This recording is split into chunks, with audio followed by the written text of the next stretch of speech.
안녕하세요. 스포츠오파인의 데클란입니다. 이번 영상에서 여러분과 이야기 나눌 주제는 팀의 빚더미는 괜찮은 걸까? 입니다. 우리가 알고 있는 여러 종목의 수많은 팀은 다양한 이유로 빚을 지고 있습니다. 몇몇 팀은 엄청난 규모의 빚을 떠안고 있어 대체 어떻게 운영하는 것인지 이해하기 어렵기도 합니다. 물론 빚이 갖고 있는 이미지와는 달리 좋은 측면도 있습니다. 팀을 가장 쉽고 빠르게 더 나은 팀으로 만드는 데 도움을 주죠. 팀의 고정적인 수입을 바탕으로 은행을 비롯한 금융기관으로부터 아주 낮은 이자로 큰 돈을 빌릴 수 있다면 전력의 보탬이 될 선수를 데려올 수도 있고 더 좋은 훈련 시설을 갖출 수도 있고 더 큰 경기장을 지어 장기적인 관점에서 더 많은 수입을 기대할 수도 있습니다. 그렇다고 해서 모든 팀이 반드시 빚을 져야만 하는 건 아닙니다. 팀의 수입이 운영하는 데 부족함이 없고 팀의 꾸준한 발전을 계획하기에 충분하다면 아주 낮은 이자라고 해도 금융기관에 이자를 줄 필요가 없습니다.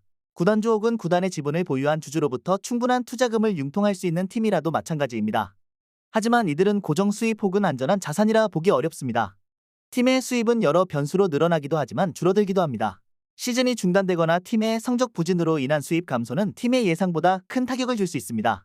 구단주 혹은 구단의 지분을 보유한 주주로부터 투자금을 융통하는 것 역시 대부분 일회성에 그치거나 투자금을 받은 만큼 배당금을 내놓아야 하기 때문에 팀 입장에서 마냥 편하게 쓸 수 있는 돈이라고 보기 어렵습니다. 물론 팀의 수입원은 아주 다양합니다.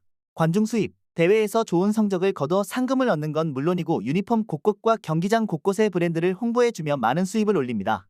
또한 구장 명명권을 통해 천문학적인 수입을 올리기도 하는데 여기에는 구단주 혹은 구단의 지분을 보유한 주주가 소유한 사업체와의 협력도 이뤄집니다. 그럼에도 불구하고 많은 팀이 내외부로부터 많은 빚을 지는 이유는 그만큼 운영하는 데 많은 돈을 쓰고 있기 때문입니다. 필요하기에 쓴다지만 보통 버는 것 이상으로 쓰는 걸 현명한 지출이라고 보진 않죠. 축구의 경우 버는 만큼 쓰라는 FFP 로 재정적 페어플레이 룰은 유명무실해졌습니다.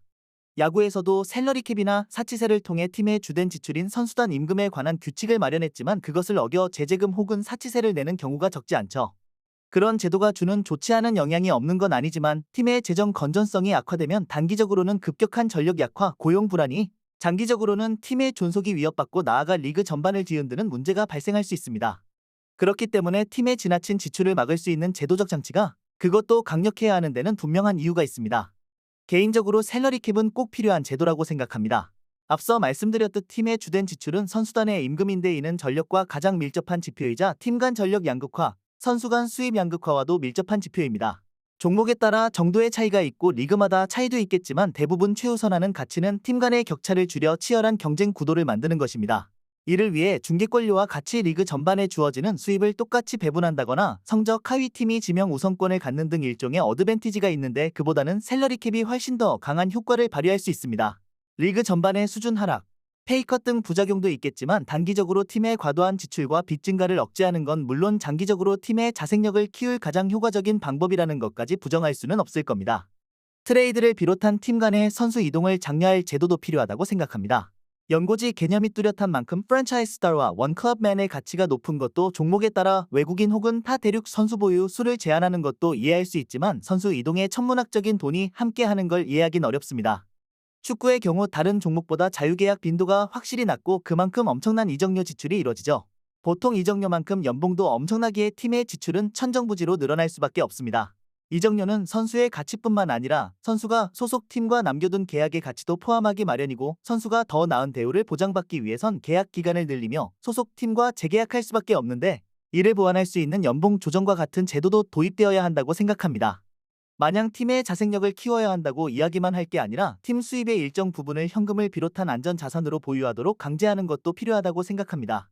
앞서 말씀드린 대로 어떤 이유에서든 수입이 감소해 강한 구조조정을 비롯해 긴축이 필요한데 그럴 때보다 안정적인 운영으로 위기를 슬기롭게 견뎌내기 위해선 이와 같은 제도도 필요할 겁니다.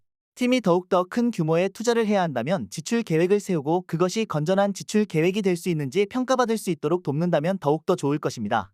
보다 중요한 건 팬의 인식일 수 있습니다. 꼭 그렇지만은 않겠지만 자신이 응원하는 팀이 단지 강한 팀이기에 좋아하는 팬도 있죠. 실제로 강한 팀이 더 많은 인기를 누리며 단기적으로 수입이 증가한다는 통계도 있습니다. 하지만 지속적인 투자를 통해 팀이 강해지기만 할 수는 없겠죠. 영입이 아닌 육성을 통해서 팀 전력을 강화할 수도 있습니다. 자신이 좋아하는 팀, 리그 그리고 종목이 오랜 기간 지속되길 원한다면 더 많은 승리, 우승을 응원하는 마음으로 팀의 건전한 재정 관리를 냉정한 시각으로 지켜볼 필요가 있습니다. 여러분은 팀의 빚더미에 관해 어떻게 생각하시나요? 팀의 규모, 수입에 맞게 관리할 수만 있다면 많은 빚과 위험 부담이 따르더라도 구단의 전력 강화와 좋은 성적을 위해 불가피하다고 생각하시나요? 아니면 불확실한 미래를 대비하기 위해 가능한 한 빚을 줄이고 자생력을 키우기 위해 노력해야 한다고 생각하시나요? 여러분의 의견을 댓글로 남겨주세요. 이번 주 영상도 시청해주셔서 감사합니다. 다음 주 게재될 영상에도 많은 관심 부탁드립니다.